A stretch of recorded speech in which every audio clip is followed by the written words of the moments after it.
దేవుని వాక్యాన్ని చదువుకుందాం. మత్తయి సువార్త 21వ అధ్యాయము 18వ వచనము నుంచి ఇలాగు వ్రాయబడి ఉన్నది. ఉదయమందు పట్టణమునకు ఆయన మరలా వెళ్ళుచుండగా ఆయన ఆకలి గొనెను. అప్పుడు త్రోవ ప్రక్కన యొక్క అంజూరపు చెట్టును చూచి దాని యొద్దకు రాగా దాని యందు ఆకులు తప్ప మరేమీయూ కనబడలేదు గనుక దానిని చూచి ఇక మీదట ఎన్నటికి నీవు కాపు కాయకుందువుగాక అని చెప్పాను. తక్షణమే ఆ అంజూరపు చెట్టు ఎండిపోయెను. పిల్లరా, యేసుక్రీస్తు ప్రభువారు శరీర సంబంధమైనటువంటి తన యొక్క యాత్రను ముగిస్తూ ఉన్నటువంటి చివరి వారములో ఆయన చేసినటువంటి పరిచర్య అత్యంత ప్రాముఖ్యమైనటువంటిది.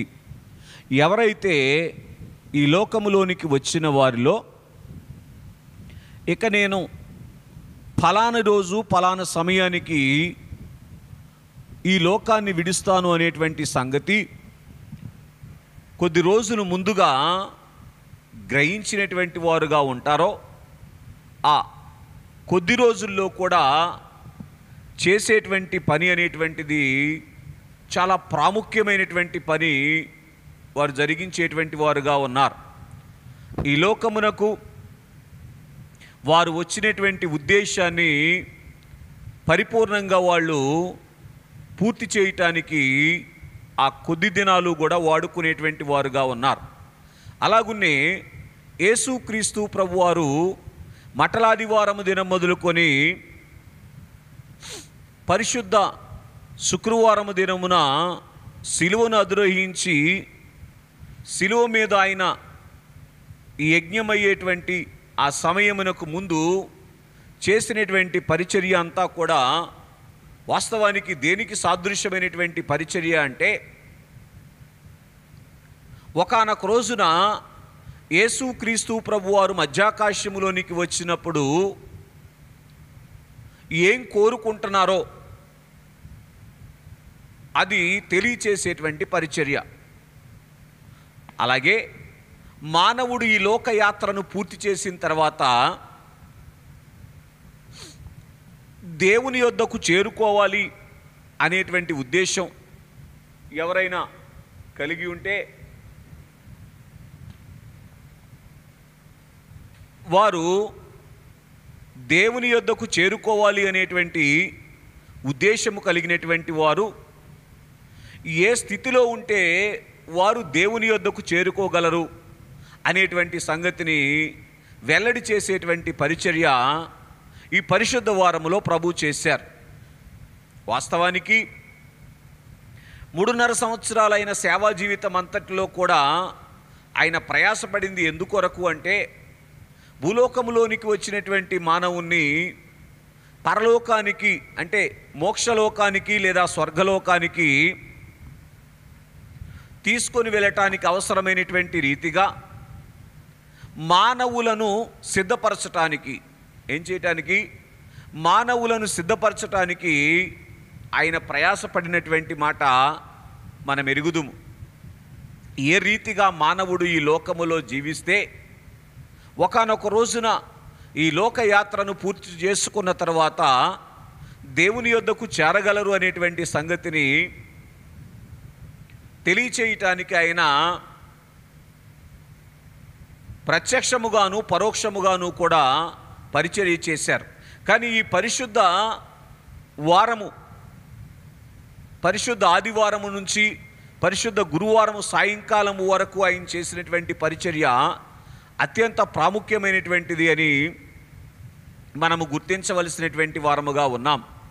సరే, పరిశుద్ధ ఆదివారం ఆయన చేసినటువంటి పరిచర్య మీకు వివరంగానే మాట్లాడటం జరిగింది కనుక ఈరోజు పరిశుద్ధ సోమవారం ఆయన చేసినటువంటి పరిచర్యను కొద్దిగా ఆలోచన చేస్తే ఆయన ఏం చేస్తూ ఉన్నారు అంటే, ఆ యెరూషలేములోనికి ప్రవేశించిన తర్వాత మట్లాదివారం రోజున యెరూషలేములోనికి ప్రవేశించిన తర్వాత ఆయన చేసినటువంటి మొట్టమొదటి పని ఏమిటి అంటే త్రోవ ప్రక్కన ఉన్నటువంటి అంజూరపు చెట్టు దగ్గరికి వెళ్ళారు.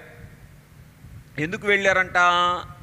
ఆయన ఆకలిగొనగా అనే మాట రాయబడి ఉంటుంది. బాగా వినండి. దేవదేవుడైనటువంటి యేసుక్రీస్తు ప్రభు వారికి ఏంటి ఆకలి? ఇది మానవాళి అంతా గ్రహించాల్సినటువంటి సంగతి. బాగా వినండి. దేవదేవునికి ఆకలి ఉంటుందా?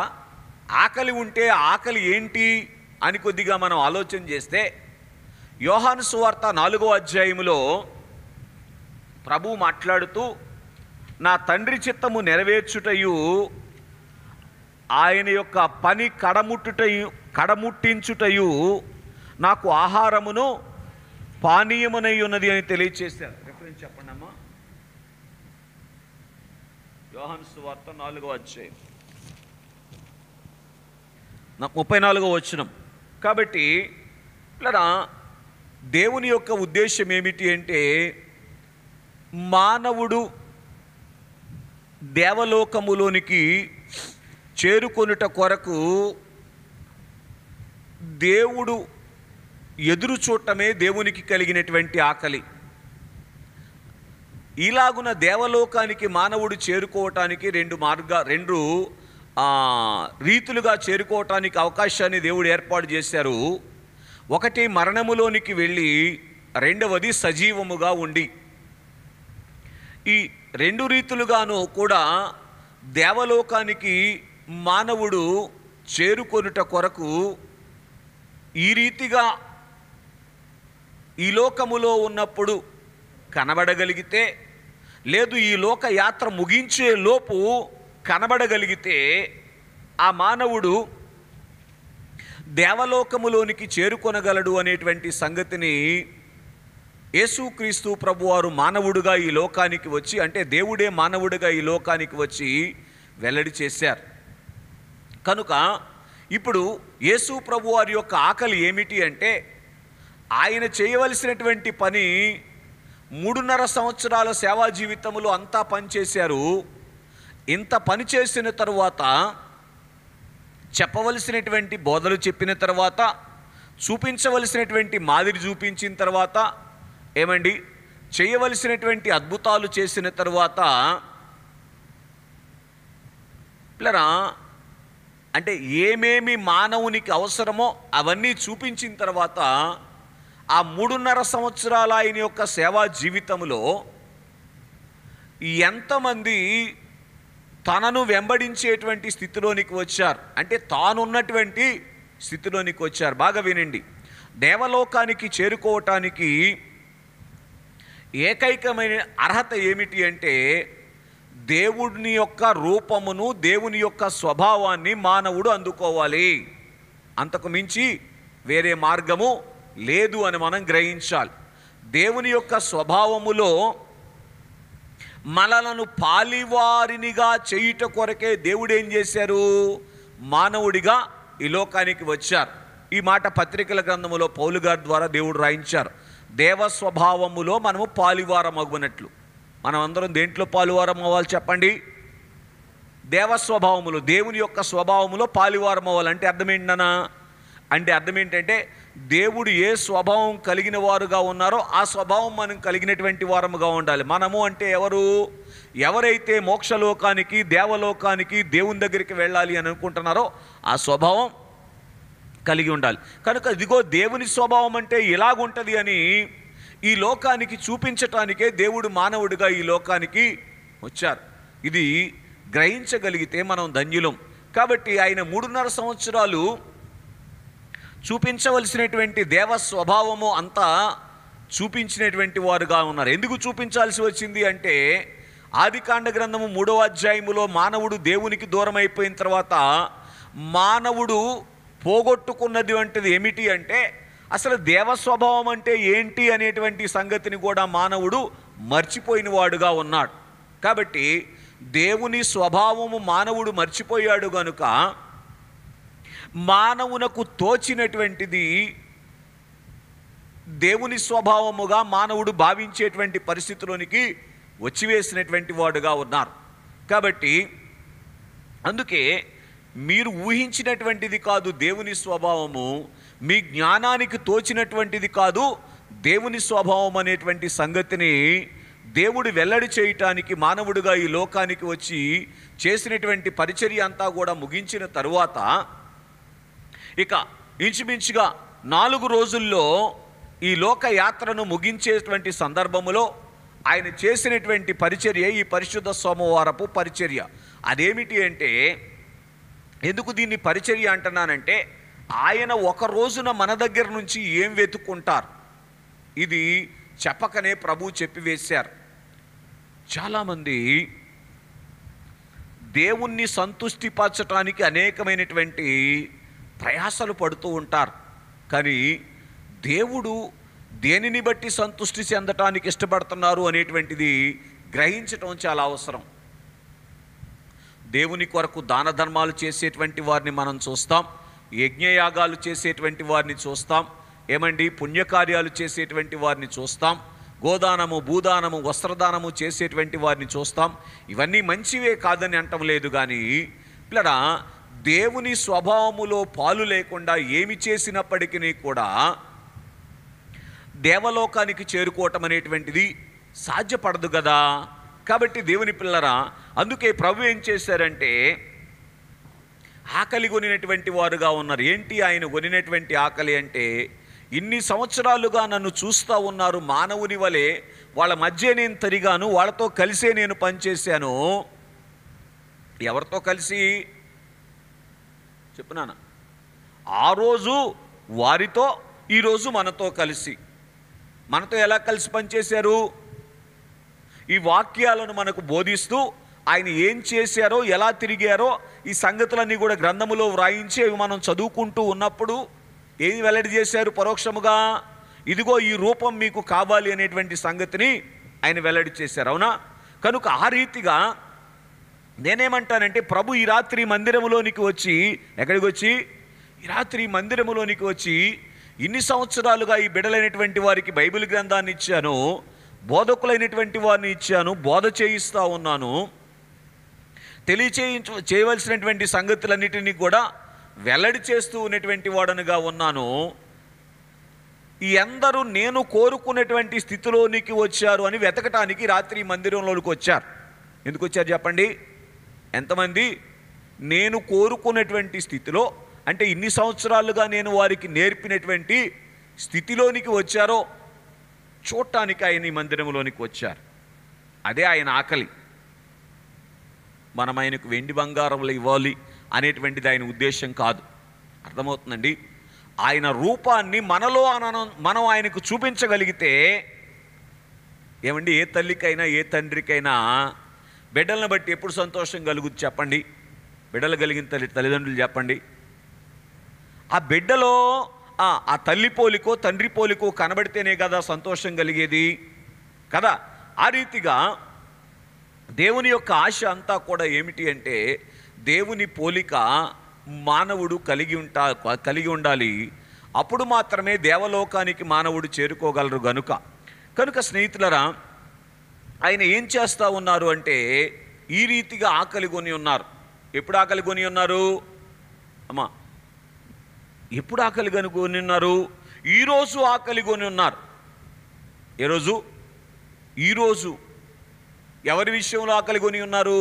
ఈ మందిరంలోనికి వచ్చినటువంటి నా విషయంలో, మీ విషయంలో ఆకలి కొని ఉన్నారు. అంటే ఏం వెతుక్కోవటానికి వచ్చారు మన దగ్గరికి ఆయన ఇవాళ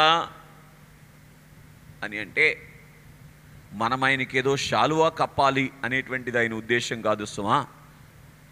ఇటు చూడండి, మనలో ఆయన పోలిక ఏమైనా కనబడుతుందేమో చూడటానికి వచ్చారు. పుట్టినటువంటి బిడ్డల దగ్గరికి తల్లిదండ్రులు వెళ్ళి ఏం వెతుక్కుంటారు? ఎట్ట పుట్టాడు, ఎన్ని కేజీలు బంగారం వేసుకొని పుట్టాడని వెతుక్కుంటాడా?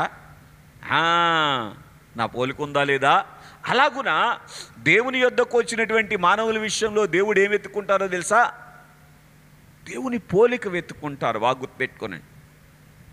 కనుక ఇలాగున ప్రభువు ఆ రోజు ఏం చేశారంటే, త్రోవ ప్రక్కన ఉన్నటువంటి అంజూరపు చెట్టు దగ్గరికి వెళ్ళారంట. కనుక ఏంటి త్రోవ ప్రక్కన ఉన్నటువంటి అంజూరపు చెట్టు అంటే, యూదులకు సాదృశ్యము అని మనం గ్రహించవలసినటువంటి వారముగా ఉన్నాం. ఆ రోజేమో త్రోవ ప్రక్కనటువంటి అంజూరపు చెట్టు యూదులైతే, ఈరోజు త్రోవ ప్రక్కనటువంటి అంజూరపు చెట్టు ఏంటి? నేనే, మనమే కదా. ఏంటి త్రోవ ప్రక్కనంటే? లోకమునకు కనబడేటువంటి రీతిగా దేవుడు ఈ లోకములో ఏర్పాటు చేసింది దేన్ని? సంఘాన్ని ఏర్పాటు చేశారు. దీని కొరకు ఏం చేశారు? ఆయన తన స్వరక్తం ఇచ్చి సంఘాన్ని ఏం చేశారు? సంపాదించినటువంటి వారుగా ఉన్నారు. కనుక ఒక తల్లి తన రక్తం ఇచ్చి ఎలాగైతే బిడ్డను కంటదో, దేవుడు ఏం చేశారు? అపోస్తుల కార్యముల గ్రంథం 20:28 తన స్వరక్తం ఇచ్చి సంఘాన్ని సంపాదించినటువంటి వారుగా ఉన్నారు. ఈ రీతిగా సంపాదించబడినటువంటి సంఘము దగ్గరకు ఈరోజు వచ్చి ఏం చేశారు? ఆ సంఘాన్ని అంటే త్రోవ ప్రక్కన పెట్టారు. త్రోవలో ఏం జరుగుద్ది చెప్పండి? త్రోవ అంటే దారి అన్నమాట, రహదారి. రహదారిలో లోకములో ఉన్నటువంటి మానవులందరూ కూడా ఏం చేస్తూ ఉంటారు? ప్రయాణం చేస్తూ ఉంటారు. ఈ ప్రయాణం చేస్తున్నటువంటి మానవుల అందరి యొక్క అక్కర తీర్చడానికి త్రోవ ప్రక్కన అంజూరపు చెట్టును నాటారు. అర్థమవుతుందండి? త్రోవ ప్రక్కన అంజూరపు చెట్టు. ఏంటి త్రోవ అంటే? ఈ లోకములో నుండి మోక్షలోకానికి వెళ్ళేటువంటి త్రోవ ఎవరైతే వెతుక్కుంటూ ప్రయాణం చేస్తారో వాళ్లకు చూపించవలసినటువంటి ఆ స్థితిని చూపించటానికి, చేయవలసినటువంటి పరిచర్య చేయటానికి పూర్తి చేయండి. నన్ను నిన్ను ఏర్పాటు చేశారు. అంతేనా? ఇంక దేనికన్నా? అందుకొరకే త్రోవ ప్రక్కన అంజూరపు చెట్టు. ఎందుకంటే అలసిపోయినటువంటి వారికి నీడ ఇచ్చి అలసట తీర్చడానికి, ఆకలి కొనినటువంటి వారికి భోజనం పెట్టడానికి. అంజూరపు చెట్టు సంవత్సరానికి 3 కాపులు కాస్తుంది. అంటే సంవత్సరం పొడుగున కాయలు ఉంటాయి చెట్టుకి. కాబట్టి ఆ సంవత్సరం పొడుగున, ప్రతి సంవత్సరం పొడుగునా కూడా బాట వెంబడి ప్రయాణించే వారి యొక్క ఆకలి తీర్చాలి. కనుక ఆ రీతిగా దేవుని పిల్లరా, సంఘమును లోకములో దేవుడు ఎందుకు ఏర్పాటు చేశారు అంటే అలసట తీర్చడానికి. ఏ అలసట తీర్చడానికి అని మనం ఆలోచన చేస్తే బాగా వినండి. ఏ అలసట తీర్చడానికంటే, ఏ రీతిగా నేను దేవుని యొద్దకు చేరుకోవాలి అనేటువంటి ఆశతో ఎంతమంది అయితే అనేకమైనటువంటి ప్రయత్నాలు చేసి అలసిపోయినటువంటి వారుగా ఉన్నారో వారికి అలసట తీర్చడానికి ఇదిగోనైనా ఇది మార్గమని చూపించేటువంటి అలసట తీర్చడానికి. మరి ఒకటి, వారికి అవసరమైనటువంటి ఆహారం పెట్టడానికి అంజూరపు చెట్టు ఏమిస్తుంది? ఫలం ఇస్తుంది. కనుక ఏంటి ఆహారము అని అంటే దేవుని యొక్క వాక్యాన్ని వారికి బోధించటానికి. ఏం చేయటానికి? దేవుని యొక్క వాక్యాన్ని బోధించటానికి.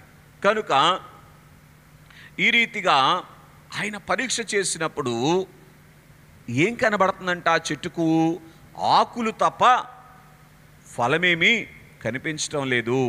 ఏంటి ఇది అని మనం ఆలోచన చేస్తే పిల్లరా, ఆడంబర జీవితం. ఏం చెప్పండి? అంటే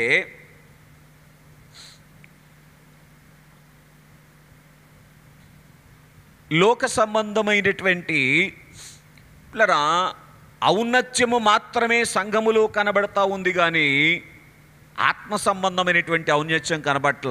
లోక సంబంధం అంటే ఔన్నత్యం అంటే ఏంటి అంటే లోకములో ఉన్నటువంటి వారు ఎలాగైతే ఆర్థిక రీతిగా, ఐశ్వర్య రీతిగా, పేరు ప్రఖ్యాతుల రీతిగా గొప్పవారుగా కనబడుతున్నారో ఆ రీతిగా గొప్పవారు అవటానికి సంఘం కూడా ప్రయాసపడుతుంది. Very good. కనుక దేవుని యందు ప్రియ స్నేహితులరా, ఇది కాదు దేవుడు సంఘము దగ్గర నుంచి కోరుకున్నటువంటిది. మరి ఏం కోరుకుంటున్నారు దేవుడు అని మనం ఆలోచన చేయటానికి ప్రయత్నం చేయాలి. కనుక సహజంగా లోకములో ఉన్నటువంటి ఆలోచన ఏమిటంటే, దేవుడి దగ్గరికి వెళ్తే దేవుడు మమ్మల్ని లోకరీతిగా గొప్పవాడిని చేస్తాడు అనేటువంటి ఆలోచన ఉంటుంది. ఈ ఆలోచనలో నుంచి ఏమండి బయటికి వచ్చి లోకాన్ని ఎటువైపు తీసుకొని వెళ్ళాలి? అయ్యో, ఒకరోజు లయమైపోయేటువంటి ఈ లోకములో నుంచి పరలోకము, శాశ్వతమైనటువంటి లోకము ఒకటి ఉన్నది. ఆ లోకము వైపు వెళ్ళేటట్లుగా మానవులను సిద్ధపరచటానికి దేవుడు ఏం చేశారంటే ఆ రోజు అంజూరపు వృక్షాన్ని త్రోవ ప్రక్కన పెట్టినట్లుగా ఈరోజు క్రైస్తవ సంఘాన్ని త్రోవ ప్రక్కన పెట్టారు. పెట్టిన సందర్భములో ఏమి కనబడకూడదు, లోకుల్లో ఏముందో సంఘములో అది కనబడటమే ఆడంబర జీవితం. ఏం చెప్పండి ఒకసారి, లోకములో అంటే లోకుల్లో ఏముందో సంఘములో కూడా అదే కనబడేటువంటి స్థితే ఆడంబర జీవితం. కనుక ఎప్పుడైతే ఈ ఆడంబర జీవితం కనబడి ఫలములు కనబడటం లేదో, ఇప్పుడు చూడండి, అంజూరపు చెట్లో కనబడాల్సినటువంటి దేవునికి కనబడాల్సినటువంటి ఫలములేంటి అండి? దేవుని యొక్క స్వరూపము. దేవునికి ఎన్ని లక్షణాలు ఉన్నాయో అన్ని లక్షణాలు ఎవరిలో కనబడాలి? మనలో కనబడాలి. ఇది ఆయన వెతుక్కుంటున్నాడు. అంతేనా? వస్తా గుడికి ఏం తెచ్చావని ఎత్తుకుంటున్నాడు ఆయన. అవి ఆయనకు అవసరంలా. అర్థమవుతుందండి? ఈ రాత్రి మందిరంలోనికి వచ్చి ఆయన ఏం వెతుక్కుంటున్నాడు? నా పోలికల్లో ఎన్ని పోలికలు, నా స్వరూపములో ఎంత సారూప్యత, సమానమైనటువంటి సారూప్యతలోనికి ఫలానావిడి ఆయన వచ్చారు అని వెతుక్కుంటున్నారు. కానీ అక్కడ జరిగినటువంటి సంగతి ఏంటో తెలుసా? 3.5 సంవత్సరాల ఆ సేవా జీవితంలో ఒక్కళ్ళు కూడా ఆయన స్వరూపంలోనికి రాలేదు. కనుక ప్రభువు ఏమన్నారు? అంజూరపు చెట్టుని చూసి ఏమన్నారమ్మా? తక్షణమే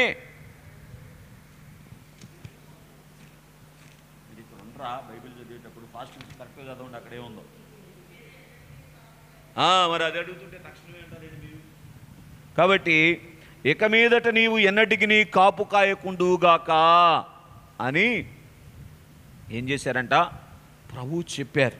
చూసారా స్నేహితులారా, బాగా గమనించండి. ఈ సంగతి కొద్దిగా మనం ఆలోచన చేస్తే మనకు కొంచెం భయం కలగాల్సిన మాటలు బాగా గుర్తుపెట్టుకోనండి, బాగా వినండి. సృష్టికర్త అందరిలో కూడా ఏం పెట్టారో తెలుసా? జీవాన్ని పెట్టారు. ఏం పెట్టారు చెప్పండి? కనుక మనలో ఉన్నటువంటి జీవము ఎవరు పెట్టిన దానము?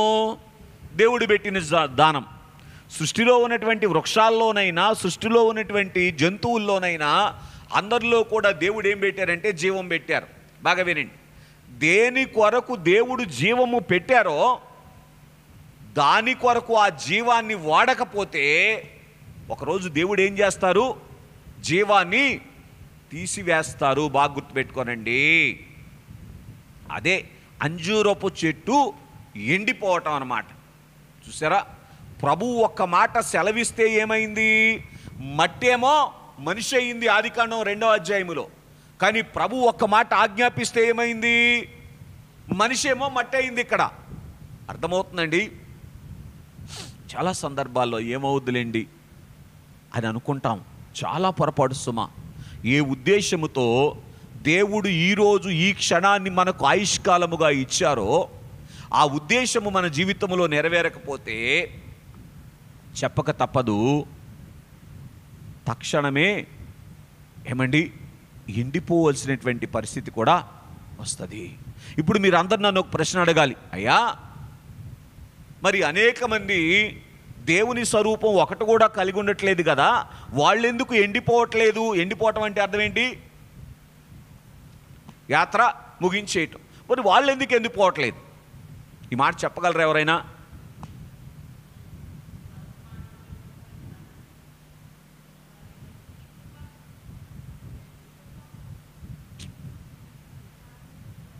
చెప్పిన మాట అడుగుతున్నా మిమ్మల్ని.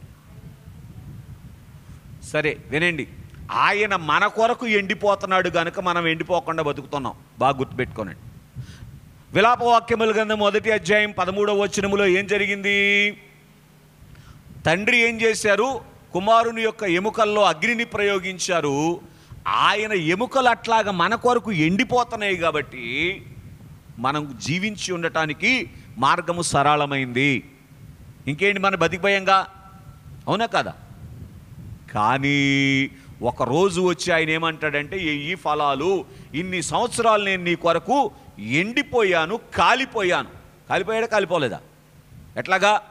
ఎముకలలో మండుచూ ఉన్నటువంటి అగ్ని ద్వారా ఏం చేశారు? మన కొరకు కాలిపోతూనే ఉన్నారు.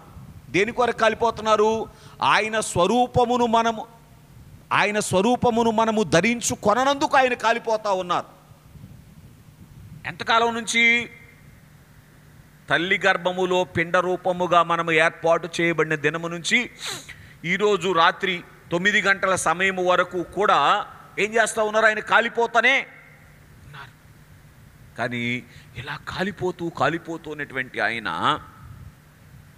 ఈ రాత్రి ఏమని అడుగుతున్నాడంటే మన దగ్గరికి వచ్చి, ఇక అయిపోయింది నీకు ఇచ్చినటువంటి గడువు, ఏది నీ లెక్క చూపించు అని అడుగుతున్నాడు.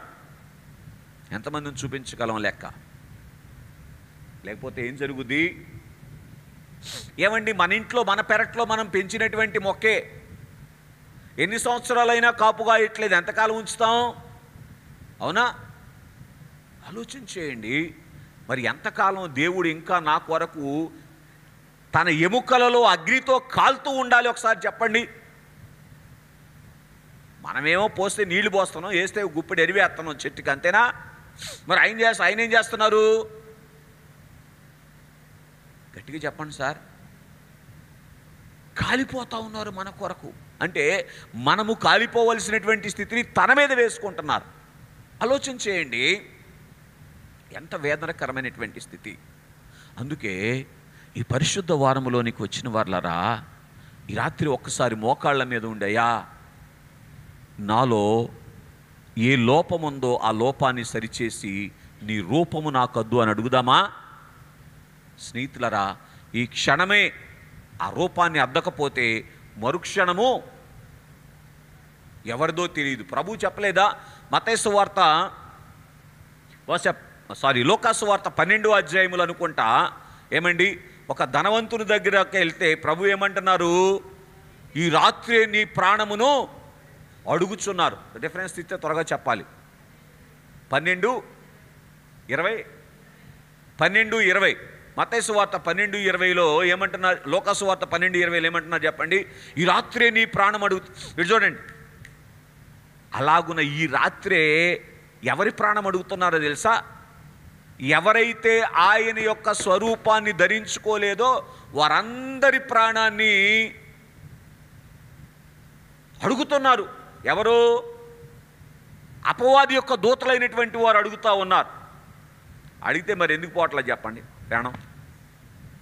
మన కొరకు ఆయన ప్రాణం పెట్టాడు కనుక మన ప్రాణం పోట్ల. సర్లేండి, అది ఆన్ చేయాలంటే మళ్ళీ కూర్చోవాలి. సరే, కాబట్టి ఈ రీతిగా అలాగే ఈ రాత్రి ఏ క్షణం ఇక చాలే, నీ కొరకు నేను చేసిన పరిచర్య ఇక ముగించి వేశాను అని అంటారో మనకు తెలియదు కదా. తెలుసా? తెలీదా? మరి ఏం చేయాలి? ఈ క్షణానికి క్షణమే అయ్యో ప్రభువు, నీ కొరకు నేను చేయాల్సిన పరిచర్య ముగించేశాను అని అన్న క్షణం మనం ఏం అప్పచెప్పాల్సి ఉంటుంది? లెక్క అప్పచెప్పాల్సి ఉంటుంది కదా. కనుక పరిశుద్ధ వారములోనికి 40 పరిశుద్ధ సిలువ దగ్గరకు 40 దినాలుగా వస్తున్న వారులరా, పరీక్ష చేసుకుందాం. ఏం పరీక్ష చేసుకుందాం? అనుకున్న వాళ్ళు చెప్పండి. అయ్యో, ఇప్పుడు వచ్చారు ప్రభువు నన్ను లెక్కడగటానికి. ఏమని లెక్కడగటానికి? 40 రోజులు తన ఎముకలలో అగ్నితో మండుచూ ఉన్నటువంటి ఆయన యొక్క సారూప్యాన్ని చూపించినటువంటి ఆయన, ఇన్ని రోజులు చూపించాం, దీన్ని బట్టి ఏమాత్రం నీలో ఉపయోగం కలిగింది, నా రూపం వచ్చింది అని అడిగితే మన పరిస్థితి ఏంటి అనేటువంటిది పరీక్ష. ఒకవేళ చూపించలేకపోతే ఏం జరగబోతుంది అనేటువంటిది ఆ తక్షణమే ఎండిపోయినటువంటి అంజూరపు చెట్టుకు సాదృశ్యం. తక్షణమే ఎండిపోవటం అంటే అర్థం ఏంటి అంటే, పిల్లరా, 7 ఏండ్ల శ్రమకాలములో ఎండిపోయేటువంటి స్థితిలోనికి వెళ్ళిపోవటం.